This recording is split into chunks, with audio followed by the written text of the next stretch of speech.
O nosso evento se chama Metodologia Jurídica em Trabalho Científico para a Administração Pública. Então, eu sou a coordenadora do CEDIM, nós temos alguns novos, eu sou a Karen Prediger, e temos hoje aqui a participação e a condução desse evento por parte da colega procuradora Cristiane Catarina Fagundes de Oliveira. Então, ela é nossa procuradora aqui de carreira do município de Porto Alegre. Também é professora muito experiente, é atualmente professora de Direito da Faculdade João Paulo II, mas com passagem já em muitos outros cursos, né, de graduação, de pós-graduação, né, Cris? É Uhum. pós-doutora pela URGS, doutora em Direito do Estado pela USP e mestre em Direito do Estado pela URGS. E temos aqui a parte das normas, que é muito importante, gera muitas dúvidas, né? Alguns se preocupam mais com as normas até do que com o próprio texto, de tantas dúvidas que tem. Nós vamos ter, então, com a Lisiane Ungaretti Minuso, que é a nossa bibliotecária-chefe da Biblioteca da PGM.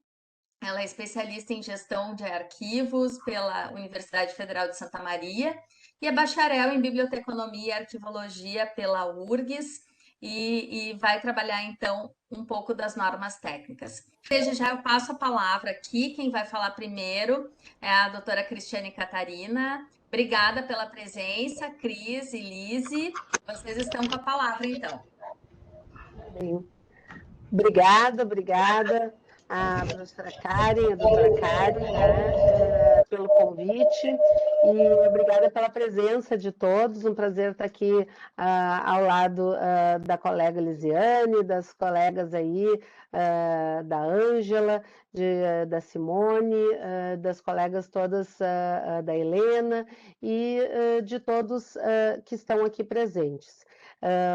Como a Karen disse, né, nós estamos aí, eu estou como procuradora, já ganhei a minha medalha de 25 anos de procuradoria, né, então desde 96, né, sou procuradora, já passei por várias áreas aí, e tenho essa experiência acadêmica, né, eu terminei meu mestrado em 2000 e desde lá eu tenho, então, lecionado, né, ininterruptamente desde 2000 em várias faculdades de Direito aqui do Rio Grande do Sul e fora também do Rio Grande do Sul. E muitas delas eu lecionei metodologia, já orientei um incontável número de alunos em TCC, né, que é uma tarefa muito gratificante, é muito bacana, né, a Karen sabe também, né, porque a Karen é professora também de graduação, né, já orientou muito TCC também, né, Karen, lá na Ritter, não sei quantos TCCs a Karen já orientou, então sabe como é importante, né, esse trabalho, como é bacana e gratificante. Mas aqui nós temos algumas peculiaridades, porque nós estamos falando de um trabalho de pesquisa na administração pública. Mas antes a gente vai falar da generalidade, né? Vamos falar assim, retomar um pouquinho da generalidade do que é a essência de um trabalho científico, né? Porque, afinal de contas, é um trabalho científico. Só para a gente unificar a linguagem, né? Porque às vezes a gente fala, mas não sabe bem qual é a diferença final de TCC, monografia, né? E o que é um trabalho científico? Por que a gente fala, né, de trabalho científico? E o que isso significa efetivamente? Isso é bem importante depois para a parte que vai ser falada ali com a Lisiane, né? Porque quando a gente fala de trabalho científico, né, o TCC é o trabalho de conclusão de curso, né? Mas o que é o trabalho científico efetivamente? O que é a pesquisa científica, né? Eu gosto de diferenciar duas coisas. Uma coisa é a pesquisa científica e a outra coisa, né, é como eu vou escrever essa pesquisa. Uma é a atividade de pesquisar, né? É aquilo que eu faço efetivamente. Outra coisa é como eu vou colocar no papel, como eu vou mostrar essa pesquisa, né? O ato de pesquisar eu posso fazer dentro de um curso, ele pode ser dentro do curso de graduação, ele pode ser dentro de um curso de pós-graduação, dentro de um curso de mestrado, dentro de um de uma residência jurídica. Então, o local e a forma é uma coisa. Agora, o que eu vou fazer, a atividade que eu vou fazer é a atividade de pesquisar.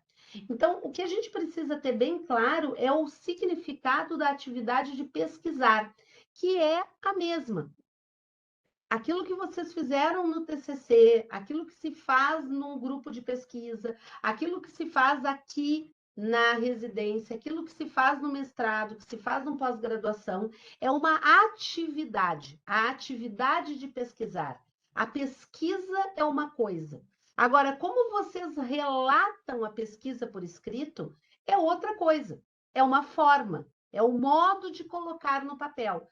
E a primeira coisa que se sabe é que o modo de se colocar no papel é por escrito. A gente tem que escrever.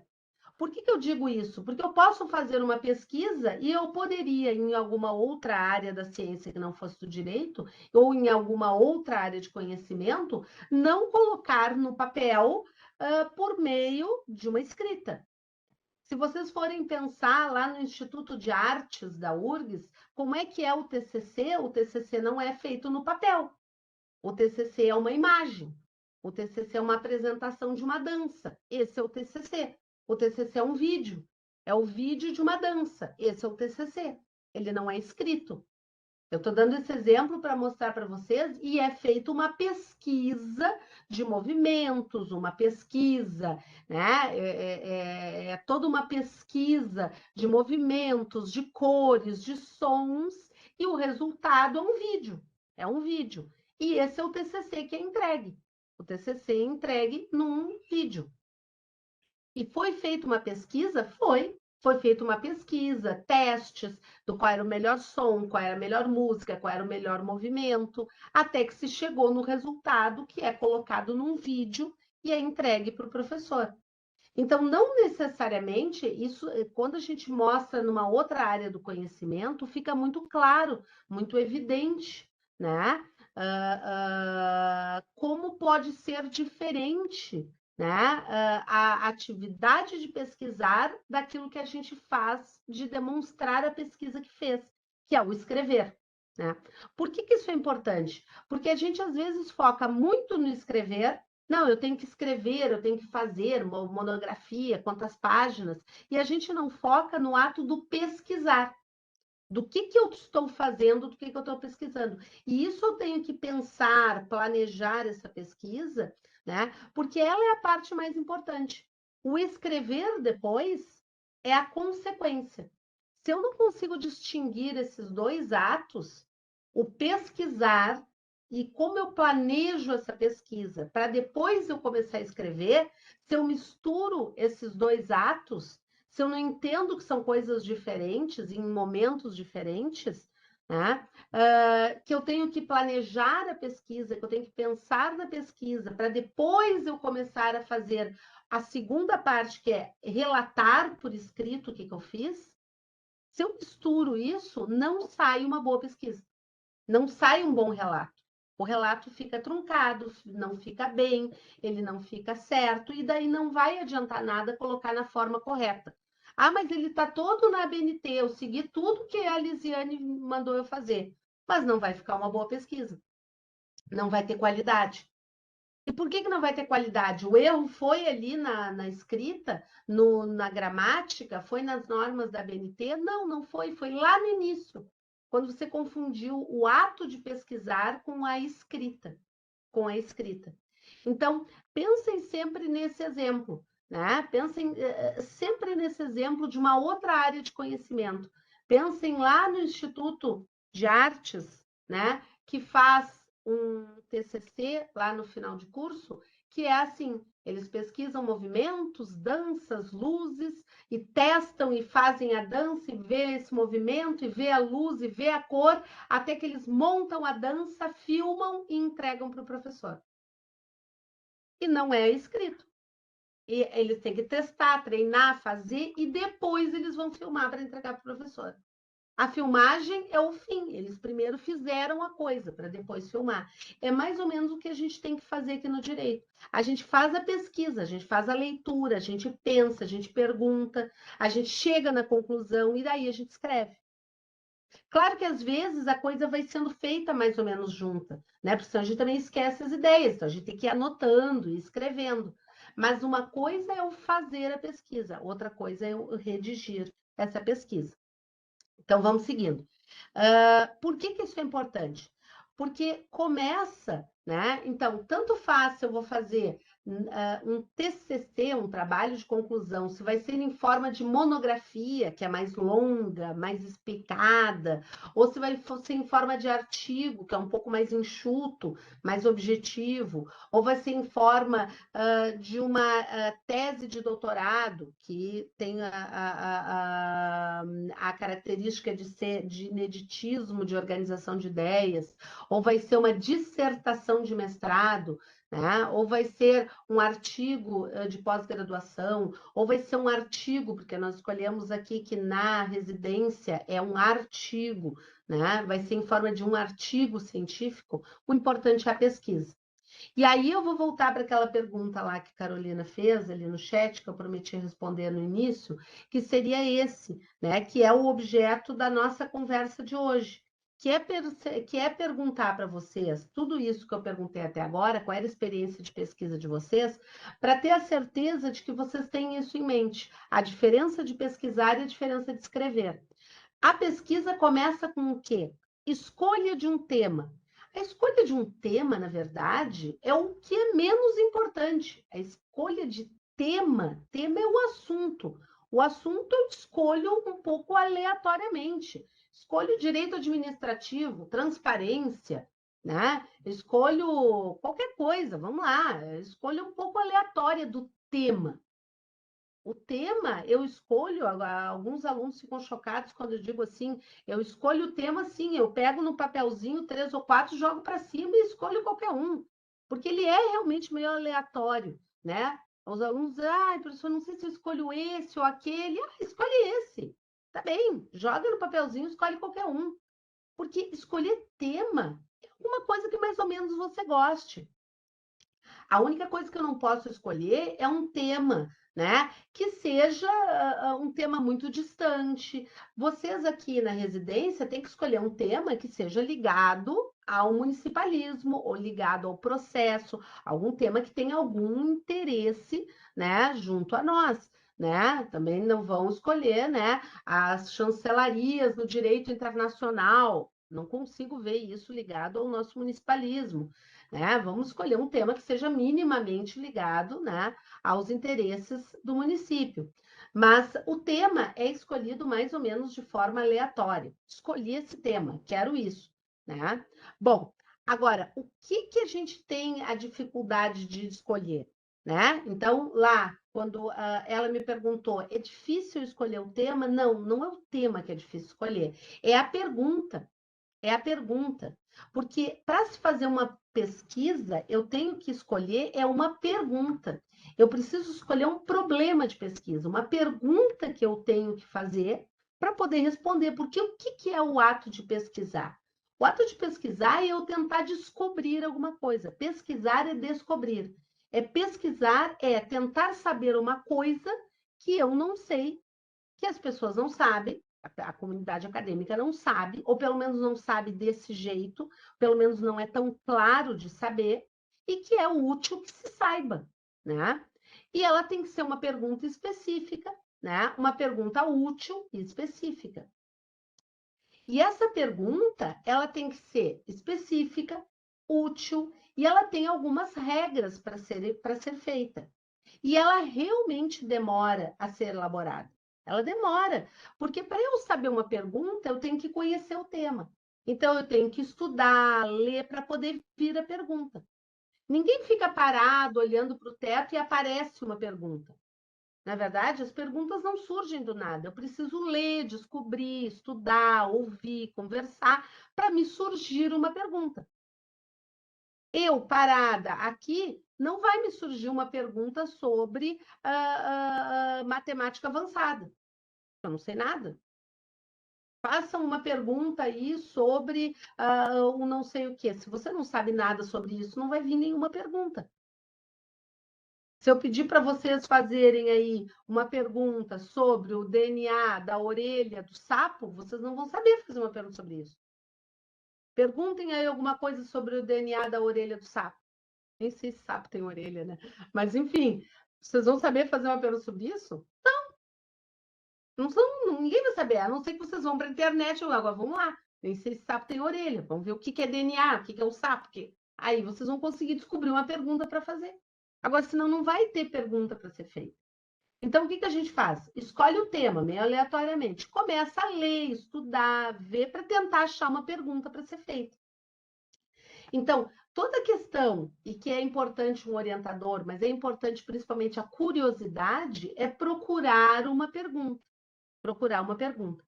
Quais são algumas armadilhas? E isso a gente depois vai conversar, porque a gente precisa amadurecer isso. Quem tem mais experiência vai conseguindo fazer mais fácil essa pergunta.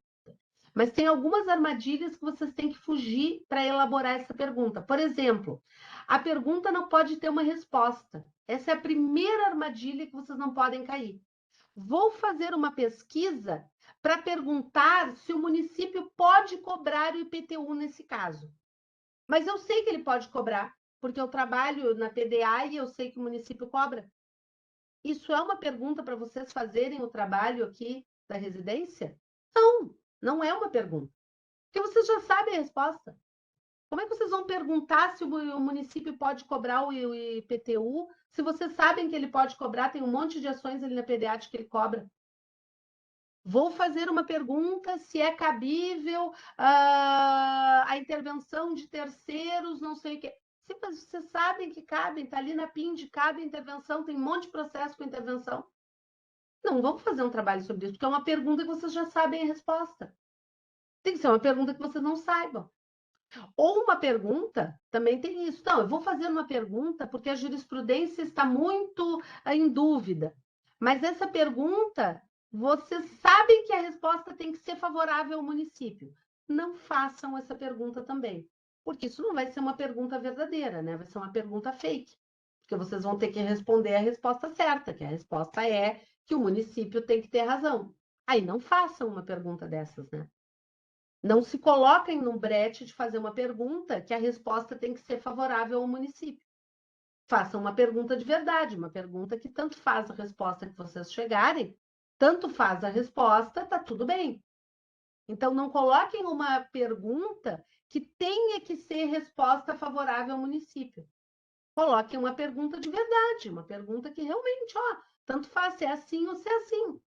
Façam uma pergunta que ajude alguma coisa na resposta, mas que não tenha um comprometimento com a resposta.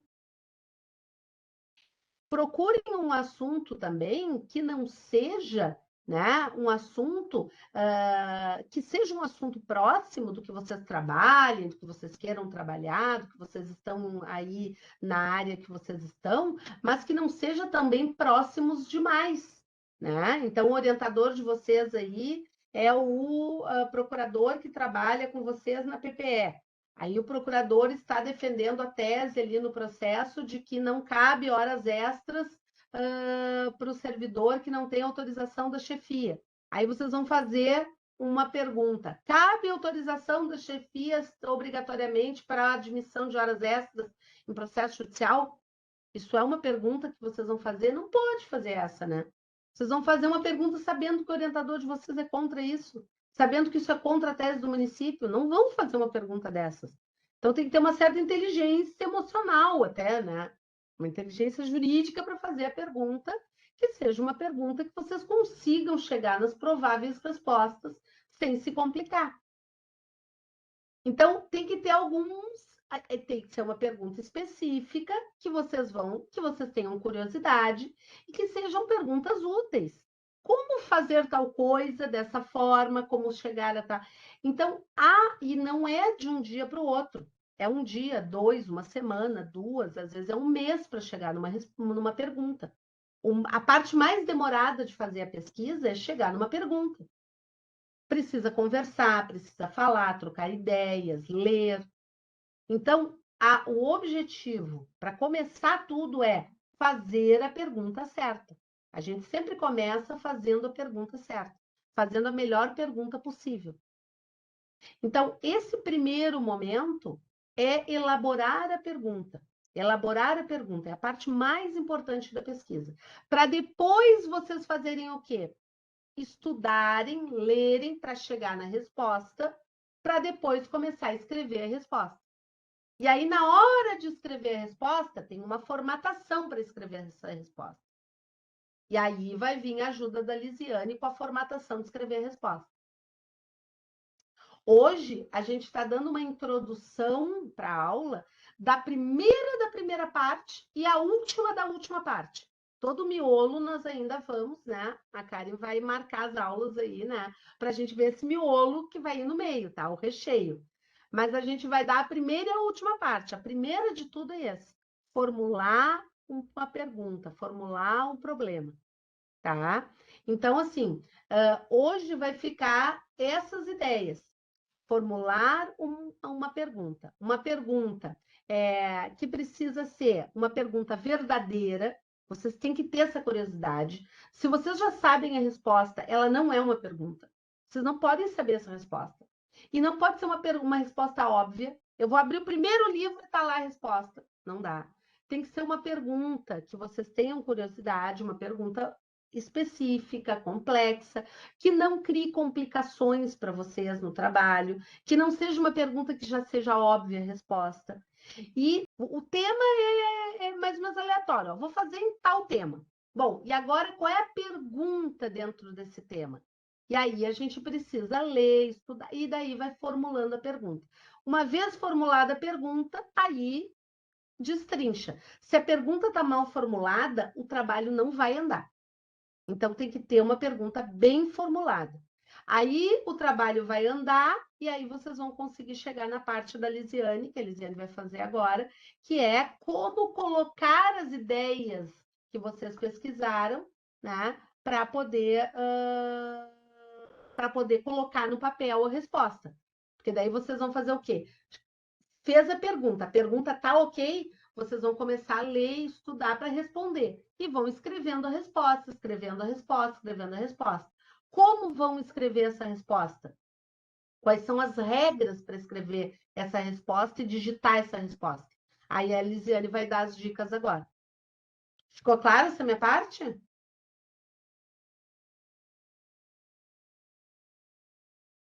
Karen, é isso? Eu acho que o pessoal que quiser pode dar um feedback para ti.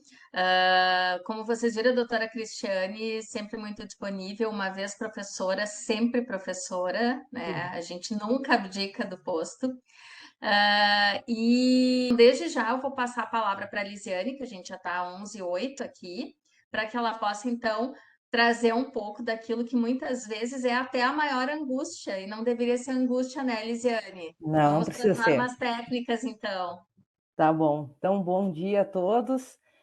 Eu sei que vai ser um pouco complicado. Eu vou fazer uma apresentação aqui que eu montei. Ela é bem básica, assim, mas eu me proponho depois a disponibilizar ela para vocês como um manual, né? Com algumas dicas. E eu vou fazer a apresentação, então, agora. Vamos ver se vocês conseguem visualizar a minha apresentação. Todos conseguem? Tá ok, Liz. Acho que é só botar na Na página apresentação. inteira. Isso. Tá. Então, a gente fala normatização ou normalização, né? E eu foquei na parte de artigos acadêmicos, que é que vocês estão produzindo aqui para o programa. A gente usa normas ABNT, existem outras normas, mas aí é um outro, é bem mais complicado, é outra forma. Eu não conheço essas outras normas, mas aí são áreas das ciências, né, biológicas que utilizam, a medicina utiliza, no caso, no direito se usa as normas ABNT. Aqui a gente precisa, as principais normas da ABNT que a gente utiliza para os artigos é a 6024, que é a numeração progressiva das seções, e a 10.520, que é citações de documentos, e a 6023, que é a de referências. Então, a mais, digamos assim, a mais difícil, mais complicada de se aplicar seria a 6023 e a 10520, que é citações e referências, tá? Eu não vou poder entrar em grandes detalhes devido ao tempo, porque isso é uma matéria que a gente, lá na Faculdade de Biblioteconomia, é uma cadeira inteira de 4 créditos, e a gente passa um semestre inteiro vendo isso. Então, são muitos detalhes, eu não quero também ficar chata aqui. E desde já eu me coloco à disposição a conversar com vocês, a resolver dúvidas individuais lá na biblioteca, a gente pode marcar um horário também. Eu atendo vocês individualmente e explico, assim, eu acho mais fácil, mais didático explicar diretamente no presencial o uso dessas normas. Também adianto que essas normas, 2 pelo menos a gente tem online aqui no nosso catálogo de bibliotecas, mas as outras a gente acaba pegando no Google, na internet mesmo. A gente não tem elas no acervo. Mas, assim, já não tem problema. Elas são bem fáceis de encontrar e com os dados que eu passei para vocês aqui, que é a data e o número, vocês vão conseguir localizar. Isso não tem problema. Outras normas de apoio seriam normas de resumo, né, que é a 6028, a norma de sumário, que é a 6027, e a norma 14.724, que é a apresentação de trabalhos acadêmicos, que vocês também todos já devem ter olhado já para fazer o TCC. Mas vamos lá. A apresentação formal, né, isso vocês também já devem estar bem habituados a fazer. Eu vou citar bem rápido aqui. Seria o uso de fonte Arial ou Times New Roman, cor preta, usar somente cores nas ilustrações, formato A4, tamanho da fonte no texto autoral 12 e nas citações longas, que são aquelas citações com mais de 3 linhas, né, que tem recuo, usar tamanho 10, e também nas notas de rodapé, tamanho 10.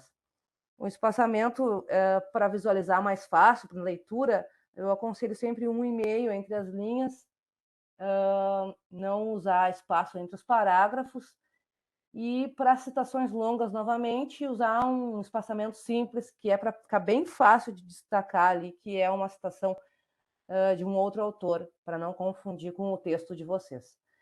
Margens superior e esquerda 3 centímetros, inferior e direita 2 centímetros.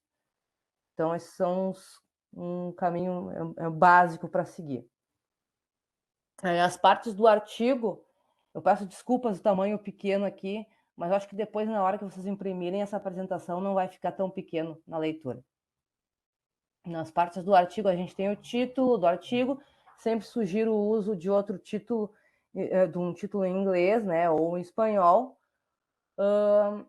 o nome dos autores, né, imediatamente abaixo do título, e também eu indico usar a nota de rodapé para o nome, né, colocar dados de vínculo institucional do autor, botar o cargo, botar a titulação, e se quiser compartilhar aí o endereço eletrônico, aí tem que ver essas questões de LGPD, e nesse caso tem que autorizar, né, o uso do endereço eletrônico, né, do e-mail da pessoa para a correspondência.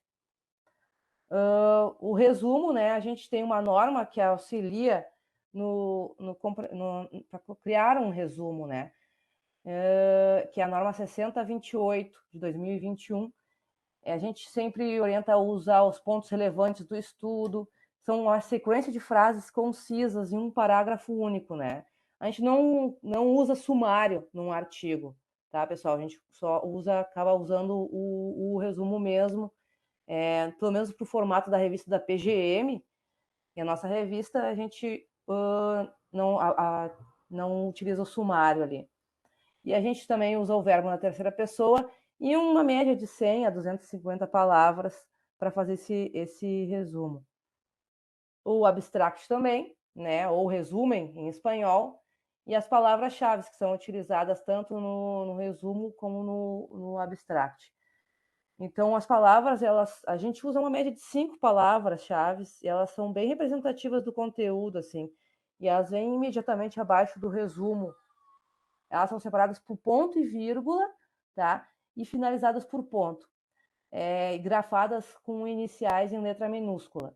Aqui embaixo eu dei um exemplo, palavra-chave, 2 pontos. Gestação, eu peguei esse exemplo lá da BNT, lá da norma NBR 6028. Usa gestação em minúsculo, põe o ponto e vírgula, outra palavra. Aí tem ali um termo próprio, né, que é o nome científico, e também tem o IBGE, que aí tem grafado todos em maiúsculo. Brasil também em maiúsculo, ponto final. Agora, na parte, né, propriamente do texto autoral de vocês, né, procurar sempre fazer um artigo com introdução, desenvolvimento, conclusão. Eu já vi alguns artigos vindo assim, um texto corrido, como se fosse uma crônica, enfim, um ensaio. O ideal é sempre dividir eles em numerações, né? Fazer a introdução pontuada, fazer a conclusão e o desenvolvimento. E aí a gente utiliza ali, vou dar um exemplo, caso alguém tenha uma dúvida, usar a NBR 14.724 de 2011. Temos as referências também, que é a norma ABNT 6023, que às vezes o pessoal fica bem nervoso em utilizar, mas não se preocupem, eu uso ela sempre, eu não tenho ela memorizada e é impossível memorizar. Eu acho que a gente tem que saber como usá-la, né? Quais são os tópicos, onde encontrar a informação dentro da 6023, e aí já ajuda bastante. Então, quando eu vou normatizar um artigo, eu estou sempre com a 6023 do meu lado, para poder me auxiliar. Então, eu não sou aqui a dona da 6023, que tem toda ela memorizada, e vou usar ela junto com vocês, caso vocês tenham alguma dúvida. Então, a gente utiliza lá no final essa seção referências, né? E a gente sempre vai utilizar só as fontes citadas. Aquelas fontes que a gente leu, mas não citou, a gente não vai colocar nas referências. As referências ela é a lista das fontes que você citou. Então, às vezes o pessoal coloca muito livro que leu, mas que não foi citado. Então, é melhor, nesse caso, eu indico não citar, não colocar as referências deles ali. E aí, também, sempre é importante colocar as páginas iniciais e finais dos capítulos de livros que foram consultados, dos artigos, nesse caso. Eu vou ser um pouco rápida aqui, porque eu tenho a tendência de ser rápida, meio aceleradinha, mas qualquer coisa vocês podem me parar. Vamos lá, para o próximo. Aqui é meio ruinzinho de visualizar, mas isso aqui é uma capa, né? É a primeira página de um artigo de um livro, da nossa revista PGM. E é como a gente disponibiliza, né? O título em português, o título em inglês, o nome do autor, aqui uma nota de referência, uma nota de rodapé para as designações dele, resumo, palavra-chave, abstract, keywords. É um exemplo da nossa revista. E aqui na norma 6023, que eu selecionei algumas páginas, alguns trechos que a gente poderia desenvolver melhor, sabe, para vocês, até para os trabalhos de vocês, para as peças que vocês escrevem, de como fazer uma referência de uma legislação, né, de uma jurisprudência, que é desculpa o pessoal falar, mas é bem complicado. O pessoal cita assim informações que às vezes estão incompletas das jurisprudências, e é um custo para descobrir isso depois na internet, para fazer uma referência completa. Então, eu solicito que vocês deem uma olhadinha com atenção nesse capítulo aqui no 7.11.3 da NBR 6023, jurisprudência. Claro que vocês não vão utilizar a jurisprudência em papel, vocês vão utilizar a jurisprudência online, e também tem um outro capítulo da 6023 que fala sobre isso. Mas ela vai dar os elementos essenciais, tá bom? De uma jurisprudência, a saber, a jurisdição, né? Brasil ou Rio Grande do Sul, né? Em letras maiúsculas. Aí depois vem o nome da corte, né? O do tribunal, Supremo Tribunal Federal, a turma, se houver, região, se houver, né? O tipo de documento vai ser um agravo, um despacho, né? Um recurso extraordinário, o número dele, né? Número do processo, se houver, a ementa, que é bem legal de colocar depois, a vara, ofício ou cartório, câmara, unidade do tribunal, o nome do relator, fundamental colocar o nome do relator, né? Relator, né? 2 pontos, o nome dele, o recorrente, o recorrido, a data de julgamento, né? Data de publicação. E é isso. São várias citações assim que vocês vão ter nesse parágrafo, todos os elementos essenciais que têm que ser colocados para fazer uma referência de uma jurisprudência, né? Que eu indico sempre fazer bem completo, assim, e botar o link, né, também para facilitar o acesso depois. Isso a gente constrói juntos, tá, pessoal? Para mim também é bem complicado fazer isso. Eu quebro a cabeça assim para fazer a referência da jurisprudência, mas é legal deixar bem completo, porque aí depois a pessoa está em dúvida no texto integral dela, é muito mais fácil tu pegar vários elementos que estão nessa referência e encontrar depois na internet. Isso facilita muito, né, o trabalho depois da pesquisa. Passando para a numeração progressiva. É a norma NBR 6024 de 2012. A indicação é que use algarismos arábicos na numeração da seção. Não usar ponto, nem hífen na travessão, nem parênteses, ou qualquer sinal entre o número e o texto. Como vocês veem aqui, ó, no exemplo, a seção primária seria 1, que seria a introdução. Então, seria 1 e logo após, introdução. Vocês não vão botar ponto, não vão botar hífen, não vão botar nada, tá bom? E todas as sessões elas devem ter um contexto vinculado a elas. Então, eu indico assim, quando tu tem uma sessão primária, por exemplo, 1, introdução, e, aliás, 2, digamos assim, apresentação da justificativa, e logo imediatamente vocês botam 2.1 e não colocam nenhum texto ali no 2, isso eu indico que vocês devem evitar. Vocês sempre devem fazer um texto, um parágrafo naquela seção 2 para introduzir as outras subseções, né, as seções secundárias. E aí depois vem a introdução e conclusão, sempre estão numeradas. Antes a gente não tinha aquela dúvida, numera ou não numera a introdução ou a conclusão? Depois de alguns estudos, eu verifiquei que na NBR 6027, sim, ela indica a numeração da introdução e do capítulo da conclusão também. E aqui tem um exemplo de seção primária, seção secundária, seção terciária, quaternária, quintenária, para facilitar a organização da numeração progressiva dos artigos de vocês. Citações. Citações é algo assim que eu quero frisar bastante com vocês, tá? É a NBR 10.520. Eu sei que vocês usam muito as notas referenciais como nota de rodapé. Então, o que seria isso? Vocês estão citando o Silva, o fulano, o Silva, por exemplo. Botam nota de rodapé número 1 para o Silva. Aí lá embaixo vocês botam toda a referência bibliográfica daquele documento que vocês estão citando lá em cima no texto.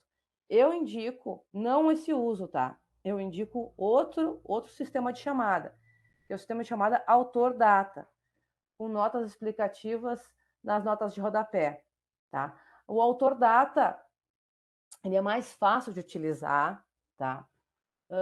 Mais simples, mais limpo, fica mais limpo no texto. E vou dar um exemplo aqui.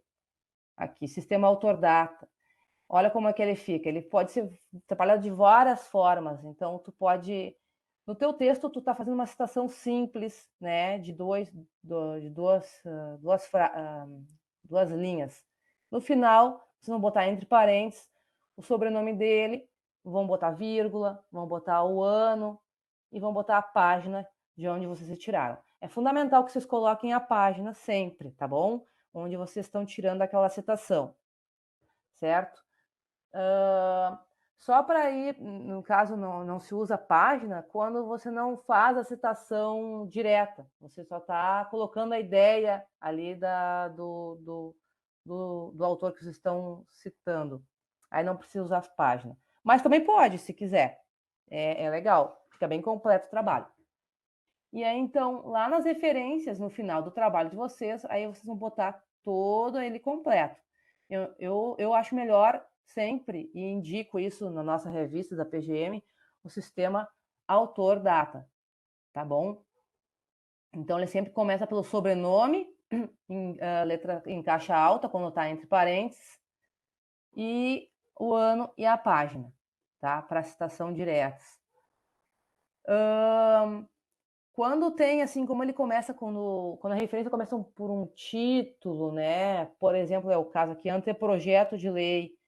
Você vai botar só a primeira palavra do título e botar reticências, 3 pontinhos, para não botar todo no título, que senão fica muito complicado, fica muita informação. Isso acaba quebrando um pouco o desenvolvimento das tuas ideias. Então, tu coloca só o primeiro título, primeira palavra do título, 3 pontinhos, vírgula, o ano e a página. Fecha parênteses, né? E também, se for começar com um artigo na frente do título, a flor, no caso, a flor prometida, que é o exemplo aqui da BNT, vocês vão colocar o artigo mais a primeira palavra. E o restante, 3 pontinhos, número. Vocês também podem citar, assim, falar no corpo do texto de vocês, falarem assim, segundo o autor Silva, e aí vocês vão botar, não vai ser em caixa alta, tá? E aí vocês podem abrir entre parênteses, botar o ano e a página, nesse caso, certo? Então, assim, vamos procurar usar o sistema AutorData. Se alguém tiver dúvida, vamos marcar um horário ali na biblioteca que eu ou a Ângela, a gente auxilia vocês no uso dessa norma. Notas referenciais, que é o que vocês fazem, tá? É mais complicada, por quê? Porque vocês vão ser obrigados a utilizar citações subsequentes da mesma obra, né? Que são as palavras idem, ibidem, opus citatum, passim, locus citatum, confira, confronte, sequentia. Isso tudo, assim, exige que vocês estejam constantemente com a norma, com a NBR na mão, para lembrar. E, sim, já fiz a normatização de artigo, achei nesse sistema normas referenciais que vocês gostam de utilizar, eu acho muito complicado, bem desgastante. Então, sugiro, né, AutorData, vai facilitar muito a vida de vocês. Falando sobre citação direta, né, que é a transcrição do autor que vocês estão falando, sempre procurar botar entre aspas, né, o uso das aspas, quando for até 3 linhas. Quando for mais de 3 linhas, é sempre um novo parágrafo com recuo de 4 centímetros da margem do texto. A fonte vai ser sempre no tamanho 10 e não vai usar aspas, nesse caso, para citações longas. Vocês não usam aspas, tá bom? E sempre tem uma linha antes e depois dessa citação, uma linha em branco, tá? E aqui, algo que eu sugiro vocês sempre utilizarem o colchetes para supressões, tá? Que seriam assim, você está citando um autor, mas ele usa uma frase lá, um trecho que não interessa para vocês querem suprimir aquilo para não ficar muito comprido a citação de vocês. Vocês vão sempre usar o colchetes, 3 pontinhos. Não usem parênteses para supressão em citações, tá bom? Parênteses não é indicado pela norma culta e também pela BNT, pela NBR. Não existe parênteses, 3 pontinhos para supressão, tá bom? A gente usa sempre o colchetes, tá bom? ele ajuda assim, ele torna evidente as supressões, ele também evidencia alguma interferência no texto e por isso o uso dos colchetes. Vamos lá mostrar um exemplo aqui. Eu já citei aqui o sistema autor-data da norma. Aqui as citações e usos de colchetes nas supressões. Devem ser indicadas as supressões, interpolações, comentários, ênfases ou destaques do seguinte modo: supressões, colchetes, 3 pontinhos, interpolações, acréscimos ou comentários, colchetes, né? E ênfase ou destaque, grifo ou negrito ou itálico. Vocês querem citar um trecho daquela citação e vocês querem dar evidência a ele. Vocês podem botar em negrito ou itálico, que um dos dois tá bom. Mas se começar com um, continua com ele, tá? Não adianta assim ficar usando negrito e nada pelas tantas botar um itálico. Aí já tá misturando as coisas. Então, se começar com um negrito, continua com negrito até o final do trabalho. Se usar itálico, continua só com itálico. Tenta não misturar os dois. Aqui do lado eu tenho um exemplo que está meio bem escondidinho, assim. Não sei se vocês estão conseguindo visualizar, mas assim, o uso do colchetes lá, numa citação curta. A pessoa botou os hífens não, hífen. Ali, abriu colchetes, 3 pontinhos, fechou, citou o autor, botou o autor aqui no início, Machado, entre parênteses, o ano, 2017, a página, e fechou ele, fecha aspas, tá bom? Então, assim, não é parênteses aqui, é colchetes, tá bom? Aqui temos uma citação longa, que tem recuo, um espaçamento antes, um espaçamento depois. A pessoa optou por escrever em negrito um trecho que ela queria ressaltar e botou entre parênteses grifo nosso. E aqui, antes, ela já havia citado o autor data antes de fazer a citação longa.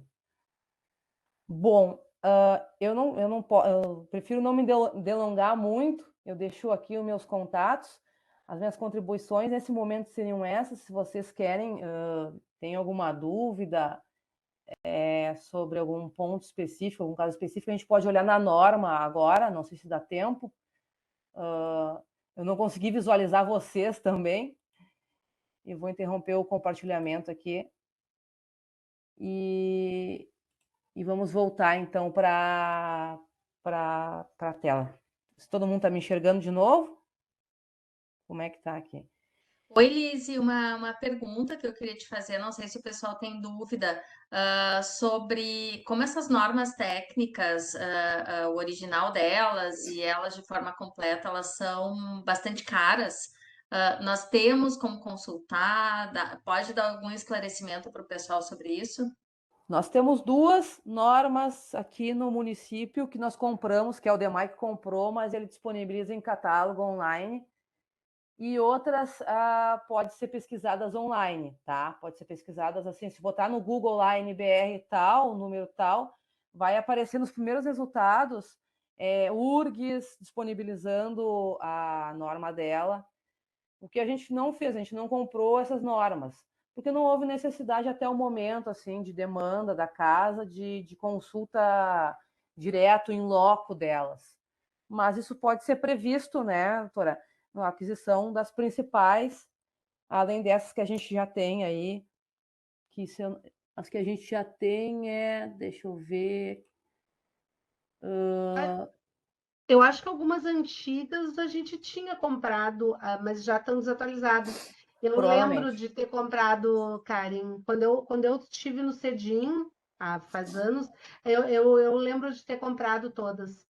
Mas elas desatualizaram, né? Porque agora, depois disso, teve. Mas a gente comprou um jogo para o Cedim e como é só a BNT que vende, é direto, E é né? caro, e é bem caro.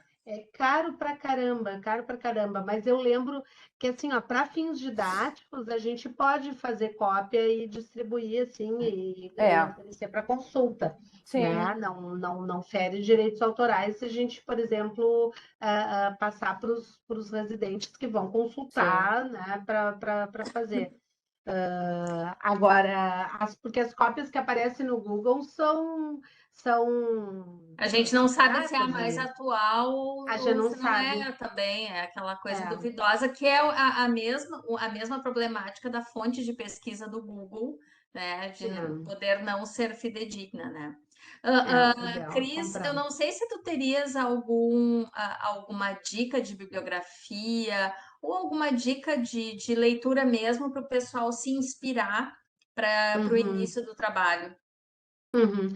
Eu gosto daquele texto inicial, a primeira parte, do Humberto Eco, Como se faz uma tese. Eu Eu gosto, é uma também gosto leitura dele. tão levezinho, né? É tão levezinho aquele, assim, um início ali, tão leve, tão bom de fazer a leitura. E outro que eu gosto de indicar, que não é exatamente para o início, mas é bem inspirador, é aquele Por que ler os clássicos? Que eu acho que é bem inspirador para quem começa. Deixa eu ver se eu compartilho aqui. Pega aqui a Eu referência tenho também. em PDF. Eu tenho em PDF ele. O do Humberto Eco. Deixa eu ver se eu Ítalo tenho. Calvino. É, Do aqui Calvino. um novo na Amazon custa R$19,90, né? Mas eu Aqui tenho só o pegando, mas PDF. tem estante virtual por R$10. É, mas o do Calvino é só o primeiro, viu? O do Calvino é só o Porquê Ler os Clássicos é uma coletânea, tá? Mas Eu te é mandei só o só para primeiro que ti. vale a pena.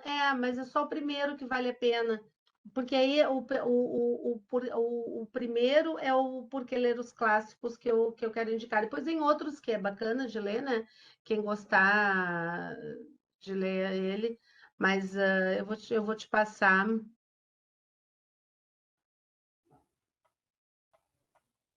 Tá? Eu passei para o teu, Karen.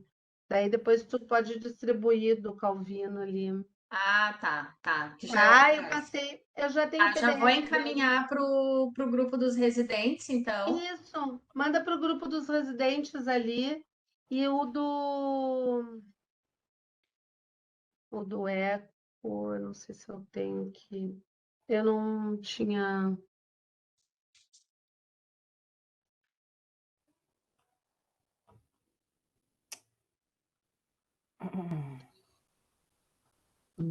Eu estou verificando aqui se a gente tem também na biblioteca o do Eco.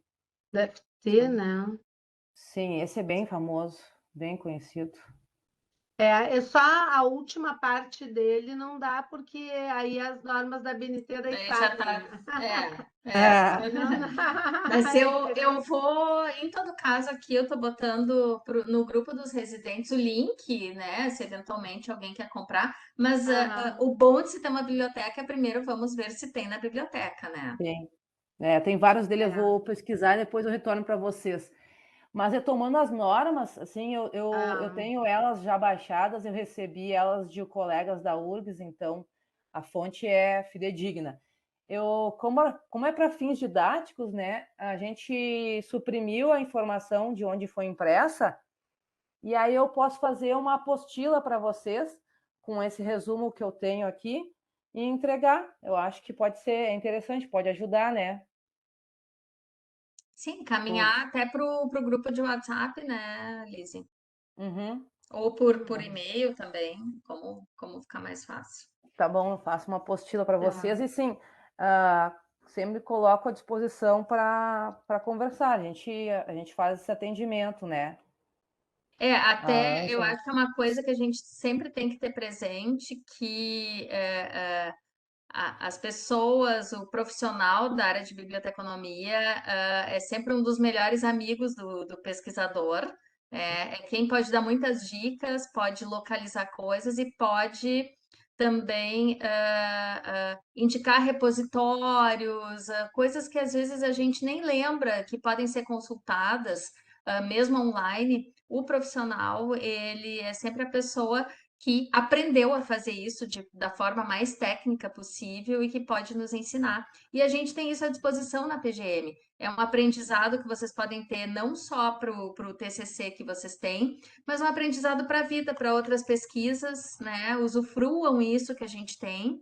A Lisiane é bibliotecária-chefe, mas nós temos outras duas bibliotecárias, né? Que é a Ângela e a Simone.